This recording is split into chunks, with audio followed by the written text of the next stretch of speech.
Good morning everyone. So it's not a watch review today, so we're going to be doing just a quick video about where the cigarette lighter is on a Mercedes. This is my Mercedes C300 2020 edition.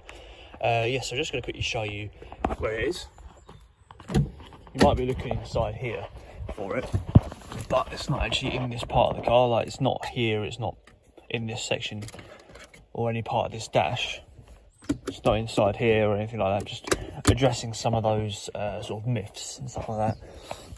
It's not underneath the seat or anything like that, or where the feet are, or in the glove compartment, anything like that. But you can find it in the back seat, so in here.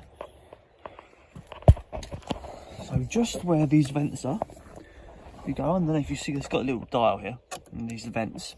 Just underneath, you've got a little pouch, almost like another glove compartment at the back. So you got this one here. Just drop that up, and you've got your cigarette lighter here.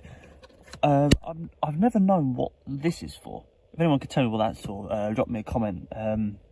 Yeah, I've just always wondered what that is. But that's where you find your cigarette lighter. So it's in the rear of the centre console, just here, just underneath where the vents are.